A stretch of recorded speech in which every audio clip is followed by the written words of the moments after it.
What do Secret Service investigations, police interrogations, false confessions, and everyday conversations all have in common? At first, maybe not much, but they all come back to one thing: how we make decisions about people. We like to think that our gut instinct is a strength, and sometimes it is, but sometimes it's the very thing that leads us down the wrong path.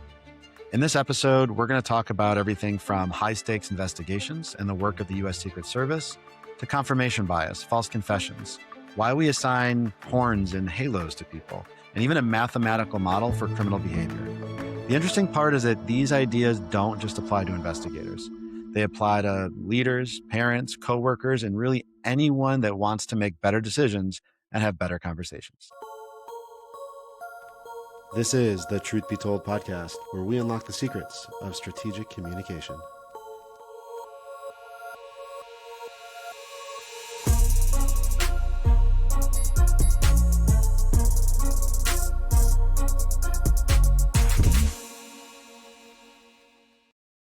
My guest today is Brad Beeler.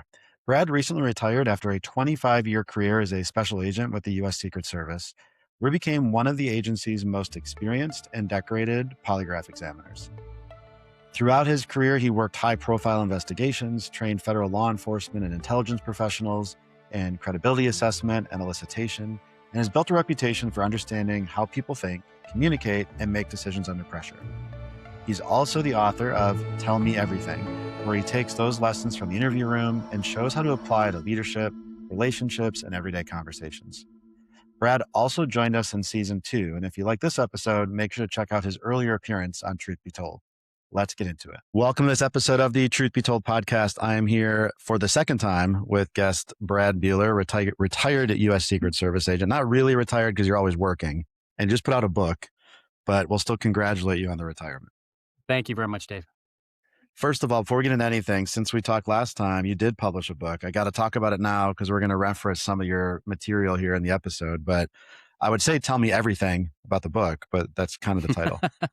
Yeah, that's the title. Wanted to go with the little catchy title. I actually got it right there. It's got the redactions on it, which at the time we didn't know how, with the Epstein files and things like that, how timely that would be. But started off writing a law enforcement book and then had a wonderful editor and publishing company that said, hey, this is just a communication book. So let's kind of open the aperture. And I think that's kind of where we felt, how can we help parents, teachers, coaches, people across the spectrum set the stage for a good interview, get in the right time, the right place, the right headspace to have effective communication. Yeah. Well, I love it. And I wanted to mention that right off the bat because I know we're going to talk about a lot of things here that you dive into further in the book. I know we've got you coming to speak at Elite Training Day this October for the International Association of Interviewers. So we're excited about that. But I'm excited to really dive into some more topics from last time, because last time we talked about your role as Secret Service agent, protecting some dignitaries and some political folks. And today I want to talk about some of the things that law enforcement maybe gets wrong and how we can be better at that. And so I know you've got quite a lot of experience and stories there, but one thing that you and I've talked about a lot is, investigators often get a bad rap for not caring, not doing things the right way. But I think, and I'm curious what your take is on this, is sometimes investigators get things wrong because maybe they care too much, right? They're so passionate about finding the right person, the right guy, closing the case, that almost they just get this like gut instinct of, I got to close this case, and that steers them the wrong way. What does that mean to you, or does that relate at all? Yeah, definitely on the big cases too, right? I mean, most people in law enforcement want to do the right thing. And when you look back at a lot of false confessions, the detectives weren't doing anything untoward. They were doing certain things because they wanted, in their mind, they thought they were doing best practices on how to get information, how to close this case and bring justice for the victims or the victims' families. But unfortunately, we've learned a lot from that. So I guess the best way to start with confirmation bias, Dave, is to start with first impressions. When I say first impressions, I'm not talking about the first 15 minutes. I'm talking about the first 5 seconds. And that's something that goes back 200,000 years ago, where our ancestors saw something move in the bushes and they heard something move in the bushes and they defaulted, because they wanted to live, to that's dangerous to me. So I'm going to summon the rest of the tribe. I'm going to climb up a tree, that type of situation. And that's something that's stuck with us to this day. And it may be at a very low level, at like a base operating system, but it's still there. So when we look, when we use our eyes, when we use our ears, and we see certain things that put horns on someone or put halo on someone based upon the way they look, based upon the way they sound, based upon the way they move, the way they interact with us, that first 5 seconds is key. So we want to be extremely careful about how we affix horns and halos on people, because that is great for when we're walking down an alley late at night. It's amazing for when a police officer pulls over a car and they walk up to the vehicle and something doesn't feel right. That's the echoes from 200,000 years ago saying pattern recognition, something's wrong here. Call for backup, get cover, concealment. That's fine. The problem is when we say my gut tells me that this person did this as a detective or an investigator, where we've got time and we don't need to have our gut come into it. What it really might be is it might be our biases coming into it. All right. So I'll give you a quick story about that. My partner and I are doing a search warrant, and it's one of these things where we come into a house, we see a chihuahua and we see a pit bull. And I don't want to have to shoot a dog. But what is my focus probably going to be on during the search warrant based upon biases that are out there about animals? I'm probably going to be worried about the old pit bull, right? And Ryan and I and my partner, that's where our front sight focus was. Unfortunately, the Chihuahua, his little running buddy, kind of came around from behind me, jumped up and grabbed me by the testicles. And that was a firm believer that I had put horns on the wrong animal. I had to holster up. I had to kind of thank you to Duluth Trading Company for making a wonderful tactical fire hose material pant for protecting me. I'm speaking at the octave that I am right now as a result of that. But I had to secure the Chihuahua, remove him, and I think the pit bull was laughing at me. I know my partner was laughing at me the entire time. But once again, how we assign horns and halos is different. Now, that's a case that happened. I don't have any long term effects of that, but I will give you another case that almost had a drastic effect. And what happens is we can all remember times in which we went on Yelp and we looked at someone's review that we're going to remodel our bathroom, or we were going to go somewhere to go eat and there was a negative review or a positive review. We focus on how does that affect whether we want to go to that place, use that contractor or not. Same thing if there was a new coworker coming in and somebody is spreading gossip, either good or bad about them. That may affect our belief system. So one of the big lessons that I learned was I had a case. I was in Illinois and it involved a missing female, and she was dating two males. They were both members of a motorcycle club. One was a one percenter. So if we kind of harken back to the 1950s when that term was coined, they were viewed as the troublemakers, right? They brought a bad name to the other 99% of the people that were supposedly, law-abiding citizens. And this other individual was a hangaround. He didn't even have a bike. The one percenter, by all accounts, law enforcement, that he was a bad guy, multiple felonies. He was about 6'4", 230. He just looked like an evil human being. He had that aura about him. And then we had the hangaround that was 5'6", 130 pounds, dripping wet, and he looked like an accountant. So they're both dating the same female. She is missing. Who are we going to polygraph first? Well, in talking to the PD, I got the bias that there's no way that this little guy could have done it, but maybe he could have seen something. They're best friends. Maybe this guy told him something. So my polygraph revolved around participation in her disappearance, to which he failed the test. But once again, my blinders are on, Dave, and I'm thinking there's no way this guy could have done it. So what's all my questioning revolve around? Well, let me help you. Let me protect you. I know you're afraid of him. This goes on for an hour and a half, and he keeps saying, that's not it, Brad. He's not saying yes or no. And he's saying, that's not it. But I've got the blinders on. I'm not observing. I'm not listening to what he's saying to me. And thankfully, two detectives not affiliated with the case are listening, and they don't have the confirmation bias. And finally, they knock on the door. They say, Brad, can we come chat with him for a second? And the greatest return on investment in any interrogation I've ever seen, the female detective says, hey, John, you keep saying that's not it. What is it? And he says, I killed her, cut her up in 6 pieces and threw her in the river. And I'm just blown away because once again, my bias had lent me to believe that there's no way this guy could have done it. It had to be the other guy. And that happens across the world, okay, in law enforcement investigations. We can look at, I know you've interviewed Amanda Knox. We look at that situation, intently, right? What was their confirmation bias? Perception versus perspective. Their perception was, wow, why is she kissing her boyfriend? That's weird. That's not what I would do. Without looking at it from her perspective, thinking, I'm in Italy. I don't know anybody else. I'm in a foreign land. The only person I know is my boyfriend. Of course, I'm going to be consoling with them. And that's what we have to do is perception versus perspective. We have to look at perspective. We need to be able to red team our assumptions to make sure that You know what? If we come up with that initial assumption, maybe we can have somebody else affiliated with the case look at alternate uh, things and always go in looking for the truth and not for a confession. If we do those three things, we're much less likely to suffer from a confirmation bias in our cases. Yeah, these are great examples. And I've got, well, first of all, I'm a little distracted because I'm submitting a FOIA request right now for body cam footage of the Chihuahua. No body Yeah. cams. I'm good. I got nothing They, on that. they all claim there's no body cams. There's always video somewhere. Um, that's great. So we talk about this intuition. I'm curious, and especially in the law enforcement space, because I like how you mentioned this happens all over the place, right? It could be at Mhm. an employment setting. It could be a networking event. It could be at a wedding, right? You just meet somebody for the first time and you have this kind of intuition or this gut feeling.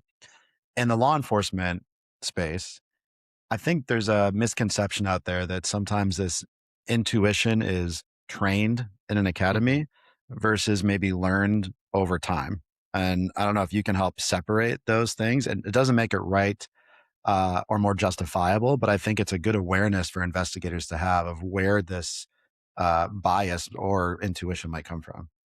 Yeah. So I think the key word there, Dave, is pattern recognition. And pattern recognition comes from experience. And you can't teach that experience in an academy. You can't teach intuitions at an academy. You just can't do it. And when we tell people, trust your gut, it needs to really be focused once again on areas where people typically are in a self-defense situation. When we start getting into, I can have multiple interactions with someone, the best predictor of future behavior is past behavior. So I want to have consistent interactions with somebody over time as much as I possibly can. Now that's not always the case. We can't always be Agent Pirro with the FBI interrogating Saddam Hussein, where I've got 5 months every day of breaking bread with him. That's amazing. I wish I could do that. I might have a couple hours. So, but the key with that is, and if you want to look at it from this perspective, if someone makes a great first impression on you, I want you to view it as a trust bank. They're making deposits into the trust bank and they're going to be looking to make withdrawals. If I make a bad first impression, I'm already starting off negative in my ledger. So for me, I want to make that amazing first impression. I don't want to fall victim to it. I don't want to make that first impression in an investigative sense. But for victims, witnesses, and suspects, I need to do this. I need the victim to think I'm competent and I'm going to listen. I need the witness to think I'm competent. I'm going to listen. I need the suspect to think I'm competent and I'm going to listen. It's universal.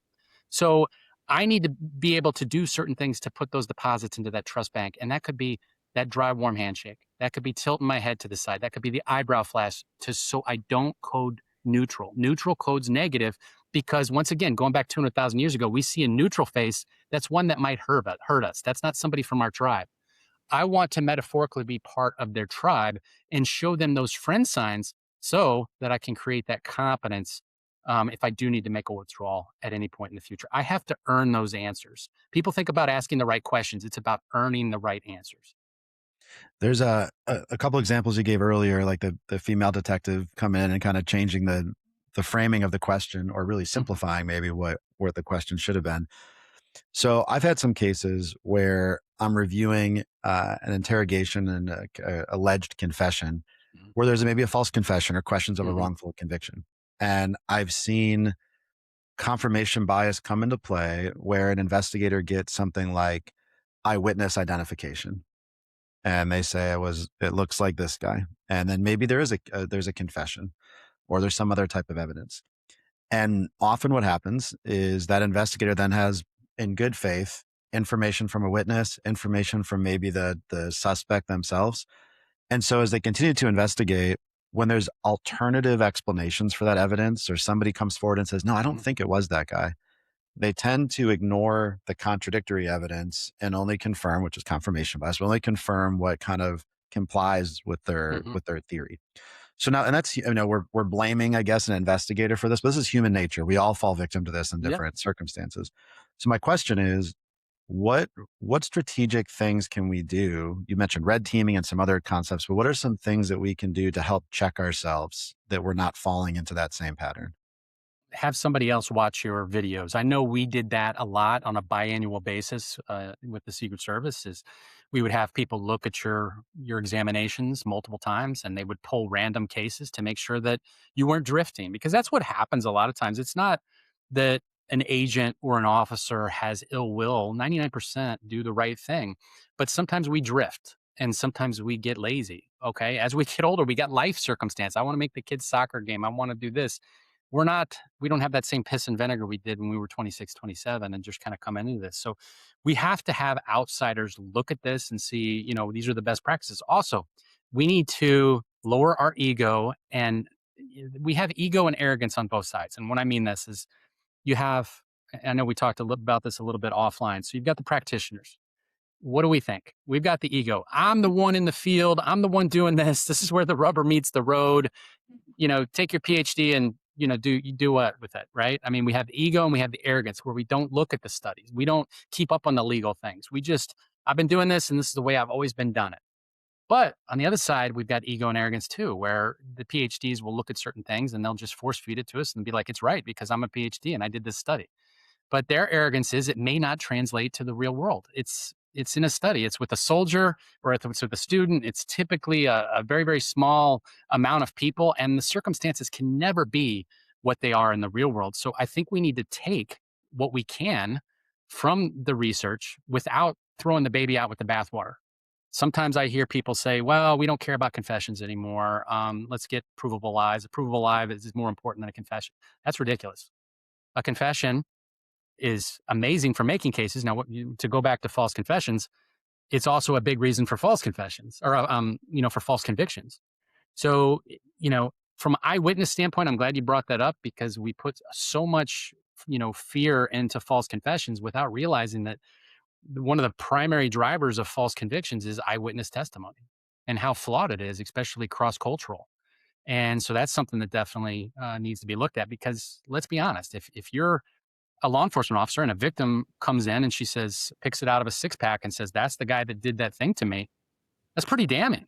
And a lot of times we will close a case on that. We'll get a conviction on that, even if we don't get a confession. So as a law enforcement officer, I'm going to see that and I'm going to put a lot of weight into it. But now if I realize that there's research associated with that, maybe it puts a grain of doubt in my head. Maybe instead of viewing that confession as end of the road, it's now the beginning to where I need to do the corroboration.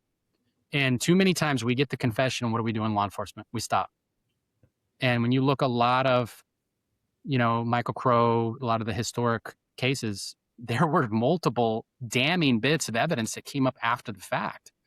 I know I was involved with a case that, it turned out to be a false confession, and thankfully it was rectified very, very quickly. But when we were trying to get to the bottom of it, we just went back and looked at the video. And what happened was, while the detective stepped out of the room, the subject that was accused of committing the murder looked around, and under the table was the detective's case file.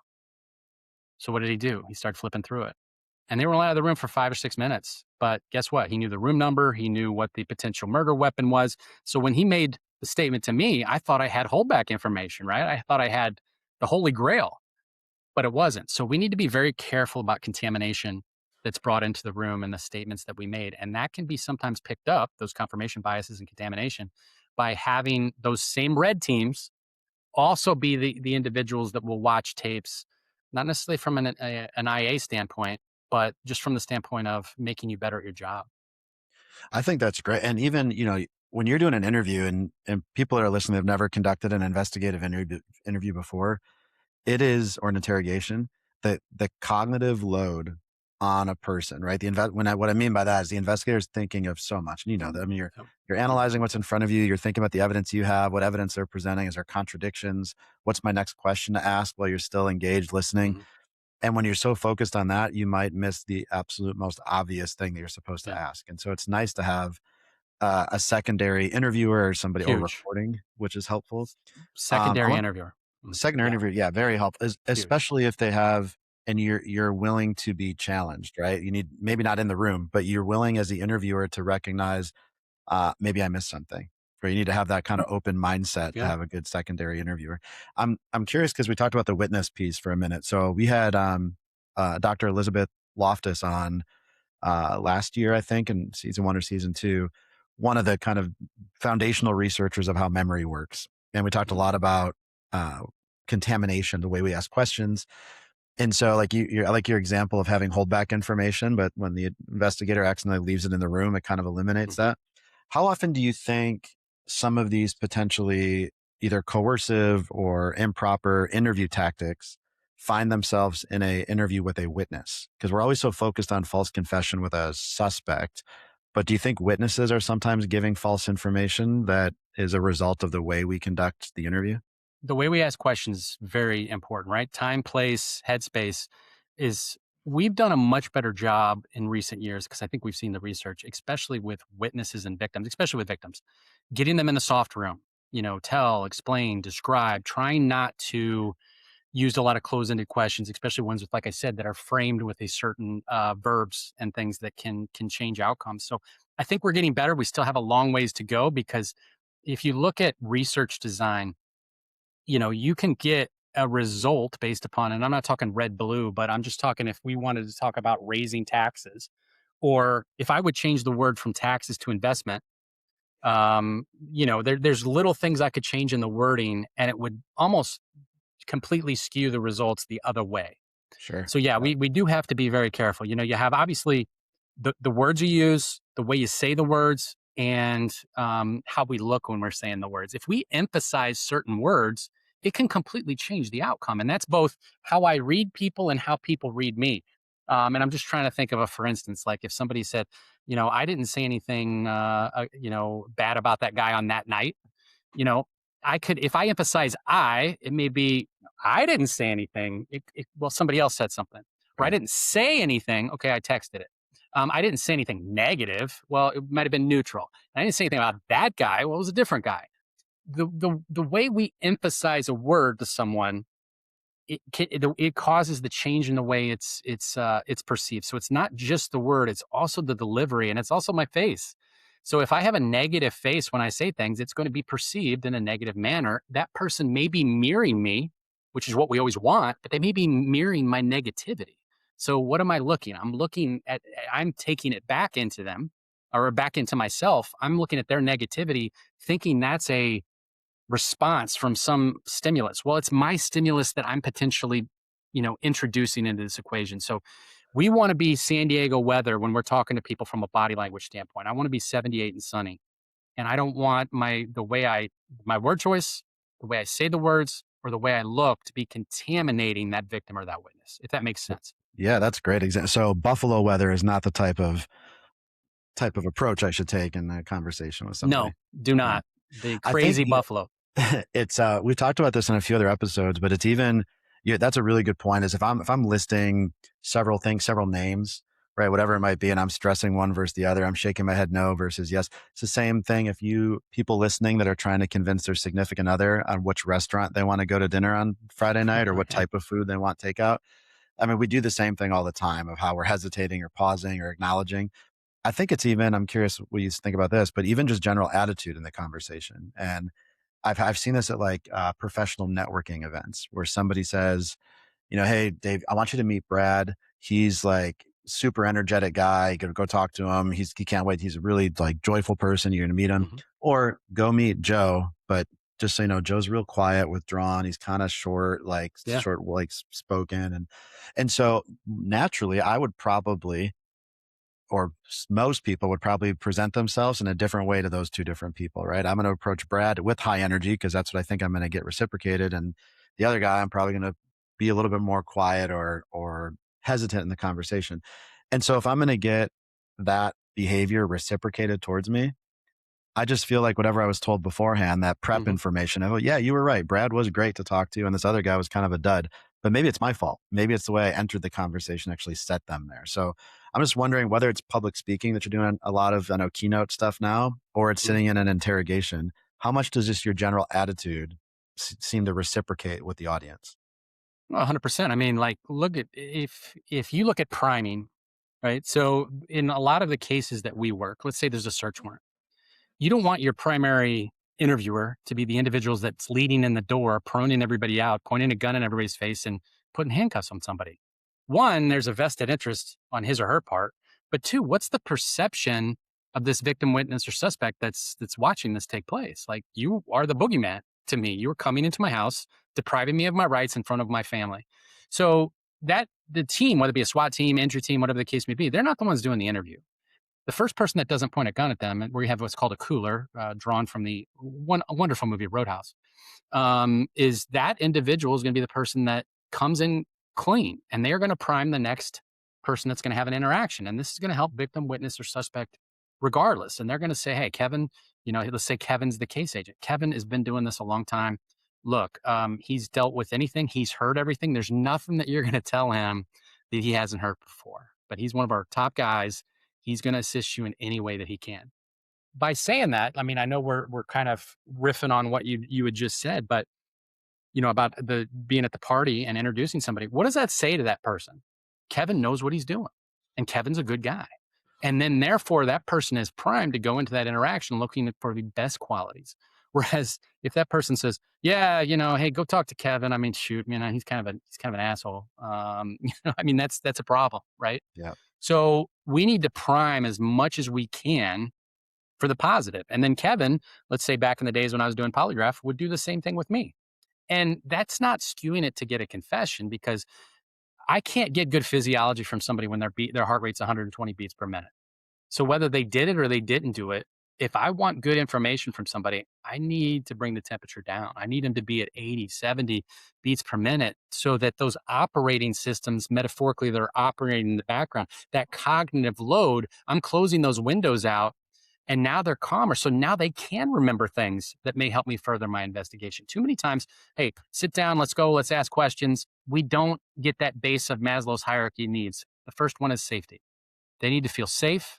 They need to have their personal needs met. And if I don't do that, it's going to be a bunch of junk. And the chances of you getting a good read on whether somebody did something or didn't do something is going to be much more problematic than if you let innocent people be innocent. That's the hard part, is we create situations where we're not allowing an innocent person to be innocent.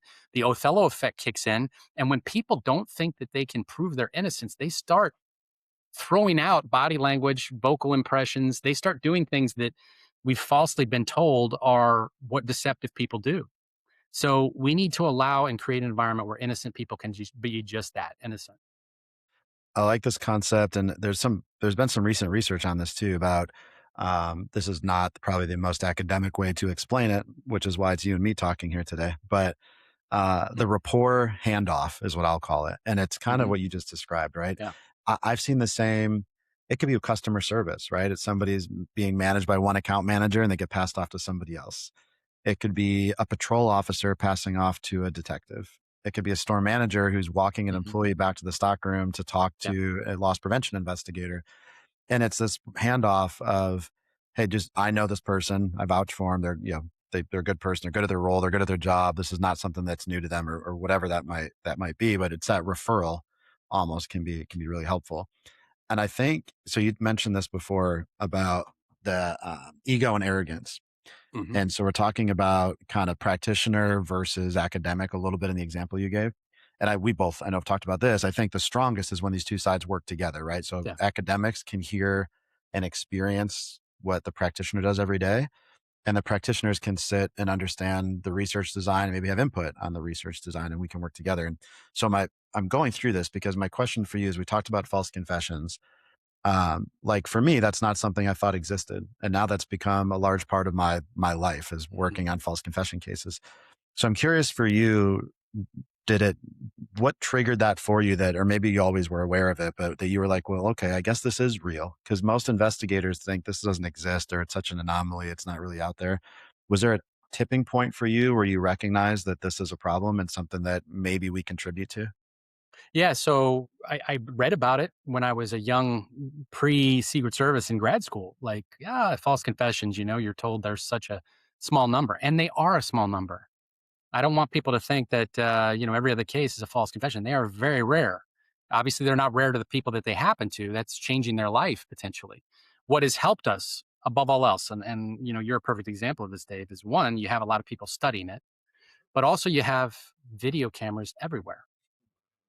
It, where this happened, if we're talking, we want to go back to the 70s in Chicago, on the south side of Chicago, where, they obviously had some issues there, usually in homicide cases.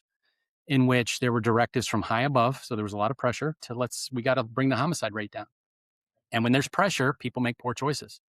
So I think bringing video cameras everywhere is the ultimate disinfectant. And it lets people like you, if somebody thinks there's an issue, you can come in and bring your expertise to look at, from the start to the finish of this and come up with ways in which if there was a problem, you find it out. And we can come up with best practices and we can fix those things. So we always used to think in law enforcement, and I can't go back to when we didn't have dash cams, but I can definitely go back to when we didn't have body cams. Yeah. And everybody, when both those came along, were like, oh, this is ridiculous. This is nonsense. This is going to hurt police. How many thousands of police officers have been saved as a result of body cams or dash cams? And the only people that were hurt were bad cops that were doing things that they shouldn't have been doing. So we need to clean this up. And this restores, everybody's got cameras now anyway. If you don't have a video recording, it's going to look like you're hiding something. So I think from the moment you make contact to the moment you shake hands, at the end, I think all that should be video recorded so that, people can, look at the game tape and determine if there was an issue. But where it hit me personally, Dave, is I got one and I got a false confession. And it was a crazy set of circumstances where, if you're familiar with that case, that Netflix case, so what was it? American Nightmare? Was that what Yep. it was? And very similar in that the case facts would lead to confirmation bias. And what I mean by that is anybody that watches episode 1 of the way that was put together by the producers and thinks that that guy didn't do it, you're insane. And anybody that goes on these behavioral panels and say, well, this with this and this showed me, you're crazy. Right. I watched episode 1 and I was like, why is this 3 episodes? Right. What's going to be in the next? Right. I don't need it. Right. Well, similar case facts. We had an individual that was deceased in a hotel room. He was a public servant in Chicago, high priority case. So it was a situation where they find the deceased body. They see what they think might be the murder weapon. No signs of anything stolen from the individual, but he's in a specific hotel room. The thing that's missing is his car and his keys, obviously, because they're with the car. So they check his phone. They see the last call. The last call is from somebody that was, a boyfriend of his. So what they do is they go to this individual's house, and when they interview the individual at this apartment, the guy said, "Yeah, you just missed him. He was here for about 30 minutes. He was crying. He was all upset. He took a shower and he did laundry. Like he never does those things." So what are you thinking as an investigator, right? He's getting rid of evidence. He's washing his clothes. He never washes his clothes, and he's frantic. The guy said he was like acting like the movie The Crying Game. He's like, that type of stuff. And I'm like, okay. So they bring him in, and the detectives interview him for about 3-4 hours. He says, "No, I didn't kill that guy. I'm willing to take a polygraph." So he comes in for the polygraph, and I ask him, did you do it? Did you participate in any way in doing it? And he had problems with my partner on, did you have any, participation? And he literally about 10 minutes after we confronted him, when I say confronted, it was extremely non-confrontational. It was the typical, hey, you had issues in the test. Let's talk about it. We started to get into our rationalizations, and he started to have a heart attack. And when I say he started to have a heart attack, like he wasn't faking, he was starting to have a heart attack. And he confessed. He said, "Yep, I took this lock," and he was, we argued over some money. I hit him in the back of the head. It was in room such and such. I took off. I drove the car to this point on the south side of Chicago. Boom. Right. I'm feeling like this is great. He's given me all this holdback information. He goes to the hospital, ultimately goes down to the jail. At the jail, he's telling everybody he killed this guy. Well, about 7 days later, I go back to the PD, and we're delivering the polygraph report, thinking we're like a conquering army. And the detective's like, we had some developments in the case. That's never good, right? So I said, well, what developments? And there were like satellite trucks in the parking lot. And I was like, wow, this is crazy. And what had happened was they pulled over an individual driving the dead guy's car. Well, they just assumed this car was left on the south side of Chicago. Somebody stole it. So they bring him in, and they do what a lot of state troopers do or police officers do. "Do you know why I pulled you over?" type situation, because you never know what people are going to tell you. And they just flat out asked him. They go, "Hey, you know why we picked you up?" And he's like, "Yeah, that guy I killed." And they're like, "Which guy?" "Oh, the guy at the hotel." He's like, they're like, "No, you didn't. We locked that guy up." He's like, "Yeah, I feel bad. I mean, I was extorting that guy to give me this guy's number because I wanted to get some money. So he gave me his number. He might feel bad about that, but he didn't kill him. I mean, I'll take you and show you the hammer that's at my apartment. I mean, It's got the guy's dead blood on it and hair." And, like, the detectives were just like, "What?" And he did. And it freaked me out, and it really caused me to dive deep. I mean, I wanted to quit doing interrogations. That was a 20-minute interrogation tops. Like, it went against everything, like, no pressure, the amount of time, but in digging deep, he loved this individual. He had provided him, the individual that killed him, he had provided this guy his phone number to kinda set up the tryst that they had. Um, so it was a situation where he felt responsible, i.e., that's why he had problems on the polygraph regarding participation, and he wanted to go down with the ship. And he was the individual I spoke to earlier that looked at the case file during the interrogation the night before. So he knew the room number, he knew the murder weapon potentially, and obviously, so the guilty knowledge was at play. But in digging deep, he had a low IQ. He also had a significant head trauma as a kid. He'd been ejected off a bike. So those are two things physiologically that are conducive to false confessions. But also, he had lied to us about his heroin use, and this was really telling for me. And it kept me from getting another false confession. Was people are always worried about, hey, people on drugs when they potentially make a false confession. He was off drugs for about 14 hours. That is where you're going to get the false confession, because they will do anything, say anything, whatever to get back chasing the dragon. And that was one of those things that definitely hit home. And so now I don't just ask, are you under the influence? I'm thinking, should you be under the influence? Are you normally under the influence? Those are other questions to potentially ask, because I have seen that filter into the equation. So a lot of the things that the research doesn't show, but it was several things that the research did show. So I really took a deep dive into it after that, and I applaud a lot of the individuals, Messner and Hartwig and others now in that space that are looking at that stuff, because we as practitioners can look at that stuff, take with it, and take the good from that, while still realizing that you have to be able to give people an off ramp to talk to you. I appreciate you sharing that. I think other than making sure you take your case file with you out of the room, are there any other things that either you as a interviewer, interrogator, or as a trainer, are there other things that just changed for you after that? That, hey, I'm going to start to do this or not do this going forward. Yeah, I definitely don't. I diminish impact, but not culpability. So never culpability. I don't use the kill question anymore. So a bad, good option is not something that we do anymore. Just don't think it's best practice. I don't think it's, people that do it, that's fine. But that's something that we don't do. Less aggressive in shutting down denials. That used to be always what we do. Hear me out, hear me out, hear me out, hear me out, right? Look away. We still do that to a point, but at a certain point, if somebody's saying no, no, no for 15 minutes, I need to hear what they have to say. So a little bit more back and forth versus, interview 80% them, 20% us, and then 100% us in the interrogation, getting away from that a little bit. So, yeah, there's definitely been some seed changes. And also, at the end, if I'm questioning, I will want to create another off ramp. And I'll want to say, hey, Dave, look, we've talked.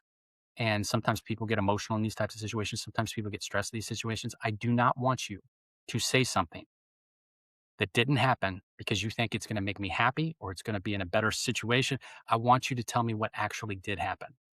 And so I'm very clear with that in the end for two reasons. Because I have had somebody take me up on that, and it would have went down the wrong road if I wouldn't have done that.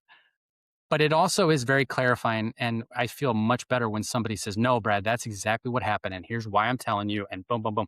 And from a judicial standpoint, that's very damning, that Yeah. when they confess and you give them that exit ramp again and they confess again. So I think it suits both masters, is that you're providing that ripcord potentially, but you're also assisting in your own, "Hey, I feel really good about this." I know one thing, and you talk about this in the book, and we've kind of talked high level about this, but I want to dive in at the kind of the end of this conversation. Is you're either preparing to interview, interrogate, or even in your experience in more of a protective detail standpoint, where you're always trying to understand what's the motive behind somebody's Yeah. criminal behavior, or is this person potentially a person of interest or not? Hmm. And you've got this concept, the mathematical model of criminal behavior, which I thought was really interesting in the way you break this down. But I want to spend a little bit of time on that because I think it's helpful in a lot of different aspects, even in corporate business life, of Hmm. just trying to kind of determine why is somebody making the decision that they're making, or what position are they in. And you kind of describe more of this, like, instead of who did it, like, it's more why would the person do Have done this, it. or what type of Yeah. person in the what situation would do it. But obviously you can explain it better than me, so maybe give us Yeah. high level So what this is. we always want to be strategic in our approach versus carpet bombing, right? I don't want to be the B-52 dropping bombs all over the place. I want to be the JDAM missile if possible. And there's two ways to do that. One is with the BAI question, and we have to be very careful with BAI questions, but the one I really like and I use in many situations is, can you come up with 3 reasons why? And whatever that case is, I'll go back to a 10-year-old was killed here in South Carolina by a stray bullet. And I asked the subject, the main suspect, I said, can you come up with 3 reasons why you think somebody might shoot somebody? And we may not get any value from this question, but I'm looking for nails on the chalkboard. I'm looking for the screech on the DJ mix. And what this individual said was, you know what? Maybe fear, maybe anger. I don't know. Maybe they had just bought a brand new assault rifle and they were showing it off to their buddies. And then when they were showing it off to their buddies, somebody took that as disrespect and they pulled out their guns and things kicked off from there. Wow, that was very specific. I know where the dartboard is now, right? Right. So I'm looking for things that stand out. So that would be one way, and we've used that with great success. You always have to take all that with a grain of salt. But when you look at the mathematical equation, this came from in grad school. We'd study strain theory and control theory and all these criminological theories, right? That how can I apply it?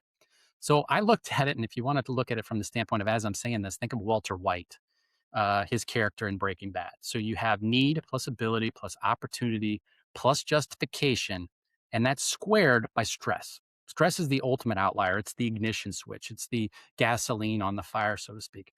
And that's the top side of that equation. The bottom side, to divide it by, is morality and the chances and consequences of getting caught. So if I just look at, say, Walter White, well, what did he need? He needed money, okay, for cancer treatment. What was his ability? He was a chemistry teacher. What was his opportunity? He had Jesse and Jesse's network to be the distribution network. What was the justification? Well, I can make this meth better. It's better for you. If I'm not going to do it, somebody else is going to do it. And what were the stressors? Well, you can just go on and on about his child, about the new baby, about lack of funds. Boom, boom, boom, boom. And then his morality was very fluid because of his situation. And the chances of getting caught, if you do it well, especially if you have a DEA brother in law that's kind of, that you're close with, the chances are very low. So it's just a perfect equation for crime to happen. So I can almost take any crime and I plug that in to my head and then I reverse engineer it. And that's how we be someone's buddy. That's how we blame. That's how we understand without agreement. That's how we diminish impact without culpability. We demonstrate tactical empathy through stories and metaphors, and we focus on their why instead of the what. And by being their buddy in that situation, it sounds a lot like RPMs, but we're very careful in how we lay them out there. We give them that off ramp. So if I was interrogating Harry S. Truman, how would I do that? I would blame the Empire of Japan. So when I talk about how would I blame Harry S. Truman for dropping 2 atomic bombs and firebombing 17 cities, how would I do that? I'd blame the Empire of Japan for December 7th. I would understand but not agree with, because you were having to write letters home to people that were dying at Peleliu, their kids were dying at Saipan and Iwo Jima, and you saw that they were not going to quit. I would diminish impact, not culpability, but at the impact by saying, Harry, people were going to die. But you know what? Many less people died as a result of you ending this than us having to go to mainland Japan. Then I would demonstrate tactical empathy through stories. Since caveman days, we love stories about the buffalo hunt or whatever, and it extends time on target. So, that empathy would be, Harry, this is kind of like a doctor at 2 a.m. that's got to make a tough call. He's a surgeon. And, a young girl comes in. Are we going to take the leg or are we not going to take the leg? Because she was in a horrific vehicle accident. If you take the leg, she's obviously going to be safe, but she's going to have to wear a prosthetic her entire life. If you don't take the leg, she may regain complete use, but she also may get sepsis and she may die. You had a tough choice, but you took the leg. And then I'd focus on the why. Harry, you're the guy from Missouri. The buck stops here. Somebody had to make a call. Somebody had to make a decision, and that's what you did. And that's an interrogation. And we do it just like we're speaking here. We don't raise our voice. We're not disrespectful, but you got to give people an off ramp when it comes to communication. Why is the situation in Ukraine not dealt with? There's no off ramp for Putin. Why is the situation in Iran still dealing? We can say a lot of different things, but the mullahs, what's the off ramp for them? If with their perspective, if that's what we look at it, if we look at things through their perspective, it's very, very difficult for them to accept a world in which, they can get bombed and this, that, the other, and walk away from it and be like, oh, it's okay. So too many times it's our perception and not their perspective. So I threw a bunch out you there, but I That's think we good. do the equation, we be their buddy, and we do that in a non-confrontational, ethical way.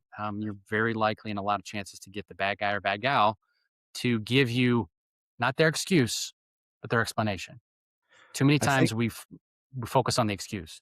Yeah, and I think to that point, too many people oversimplify, who had motive, right? That's always the question. Hmm. Who had motive? This model is much more intricate than that. You're looking at more than Hmm. just motive. What do you think the biggest difference is between that investigative mindset that's just who had motive versus looking at need, ability, opportunity, stress, or all of this? What's the A lot of biggest people difference? have motives. A lot of people have motives, right? But you look deeper. Motive is great, but a lot of people have, especially with polarizing figures, a lot of people have motive to do bad things. We are so tribal now. We're so red, blue, black, white, this, that, and the other. Is that a lot of people have motives to do bad things to you? So you need to dig a little bit deeper when it comes to that. Yeah, when I ask that, because in my mind, I'm also thinking about your specific experience, and especially in Mhm. today's world where we're so divisive, and you're looking at everything from assassination attempts to anything else that can happen with political officials, government officials, dignitaries coming, diplomats. There's a lot of people that have motives, but it's trying to delineate from your average crazy to your extreme crazy, I guess. Which is in the world we live in problematic because you have less friction in the virtual world, right? If you or I are in a bar and we've got different political beliefs and we got in a discussion, there's 20 people around us, and I start saying crazy stuff. There's going to be people that are in the bar going, "That's crazy," right? And they know Right. who I am. I'm not user XYZ. The problem is in the virtual world, and we get in this situation where I don't like the friction. So I just go to the next chat room that has all crazy people like me that has no friction. And then I go to the next room where they talk about how are we going to stop it? And then we need to stop it. And then it just goes and it goes and it goes. So you see the radicalization of people happen so much quicker than when I was in the Secret Service, it was a lot slower. Whereas now, especially with these encrypted apps, it happens so quickly. So our intelligence division and our agents have a much harder job nowadays than anything that I had to go through. Yeah. You mentioned a couple times, so I want to just expand on this here before we wrap up, but the perception versus perspective. Yeah. Can you explain that a little Yeah. bit more to me? Yeah, 100% is that too often we just walk around, right? I mean, we see the world through our perspective and we expect everybody to be like us. But that's not how the world works. I have to lower my ego and I have to, I have a perception of what other people are seeing. I have to truly, when you talk about empathy, people talk about getting in other people's shoes. No, I have to find out how they got into those shoes. It's arrogant for me to say I'm going to get into your shoes. I'm still going to have that same perspective. I'm not going to ever get your perception if I just get in your shoes. No, how did you get into your shoes? How was that asteroid knocked off course when they were 8 years old that led them to this situation? Is that the thousands of bad people I've talked to, Dave, there's only been a few evil ones. When I say evil, I'm talking they wake up at 7 o'clock in the morning saying, how can I bring harm to other human beings? Most people were in a situation where something got knocked out of kilter and it created certain vulnerabilities that going back to that criminological equation, when you know what, when they have a need and when the stressors are there, there is a likelihood that something bad might happen. But there's very few evil people, but we put horns on everybody a lot of times in law enforcement instead of thinking, if I view them from their headspace, maybe my words will resonate and it almost be an echo inside their own head instead of being something coming from me. So it's hard when you do that cognitive dissonance, especially in child exploitation. When I'm talking to somebody, the last case I had in the Secret Service, the individual admitted to victimizing 31 infants, and he literally groomed this female for a year just so he could get close to her. And he did it through the most nefarious means. He became the ultimate Prince Charming by looking at her social media and knowing what things to bring up, what pain points to avoid, how to be her Prince Charming. And he did it. He didn't care anything about her, but he knew that she had access. So talking to him after he gave up the fourth, fifth, sixth, seventh victim, and I'm trying as hard as I can to look at it from his perspective, it's pretty freaking hard. But what's our goal? Our goal is the best gold is at bedrock. So I want to keep asking, what else? What else? What else to get to bedrock? And it was 31 what else's.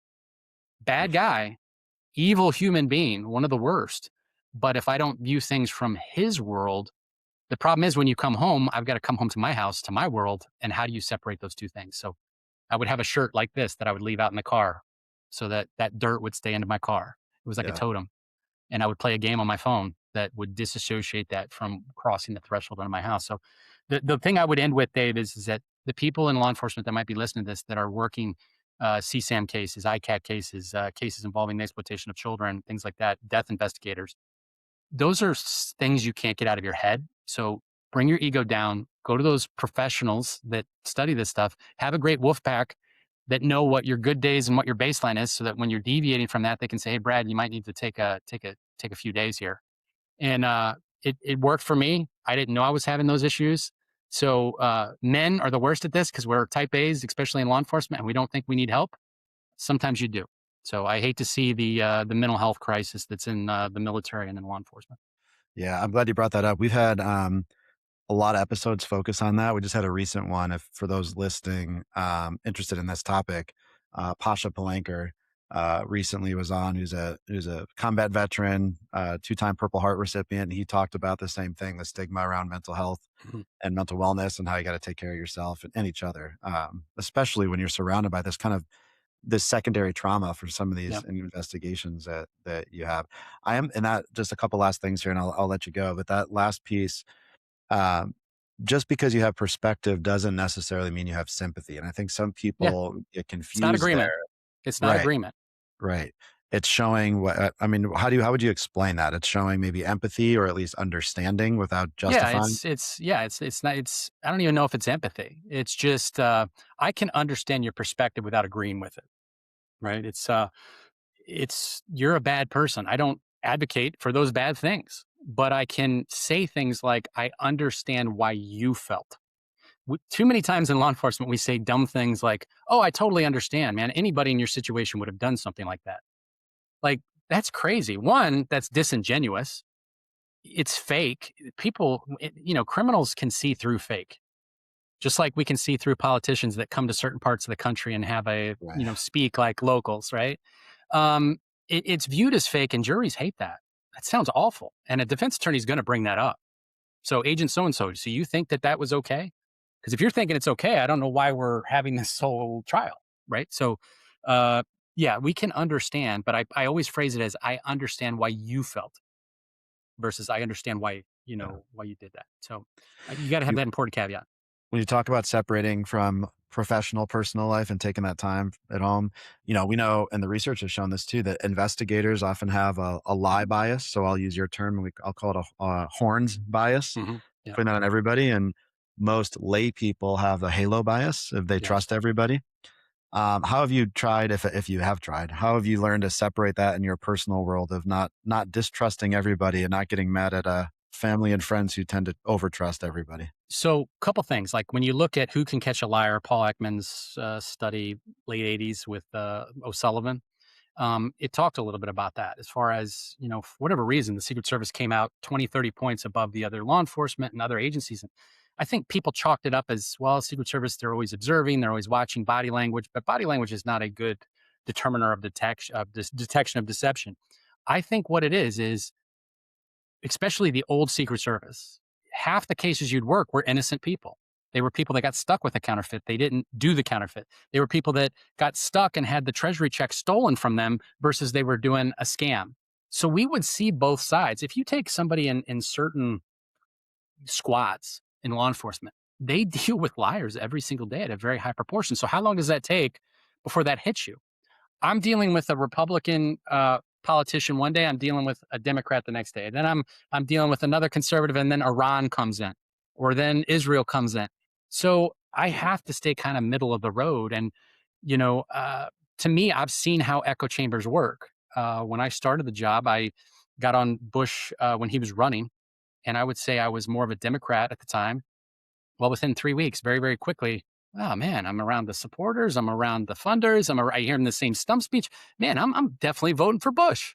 And I have a lot of my buddies that were conservative that they'd go out on Bernie Sanders, and before you know it, man, this Bernie Sanders, I'm feeling the burn. Right.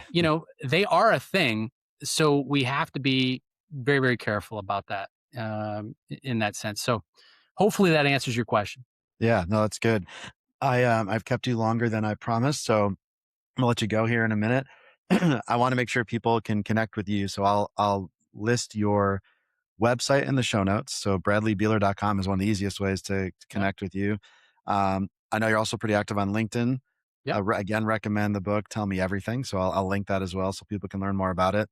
I'm If you're listening to us, I want to remind people that you can also watch the podcast. So on both YouTube and Spotify, we have the video. And behind Brad right now is a whole bunch of challenge coins. So my last question, I got to ask, do you have a favorite challenge coin that's back there? Or maybe you don't display it? Man, You're going to I've offend got somebody by not calling them out. yeah. Oh man, that's a great question. You're right. I probably will. I got one from H.W. Bush from the commissioning of his aircraft carrier. He was, I think, at the time, the first person that had that was alive that had a aircraft carrier named after him, and just a true American hero. I was glad to spend 4 years with him and my family, summer in Maine and living in Houston, and an individual that in 1945 got shot down jumping out of an airplane, and CIA director, first emissary to China, vice president, president, just an amazing human being, amazing family, regardless of what somebody thinks of his politics. He was somebody that looked at both sides and tried to do the best for the world. So getting something from him was very honorable. That's pretty cool. I think that's a good choice. I think that's go with that one. Yeah, that's good. There you go.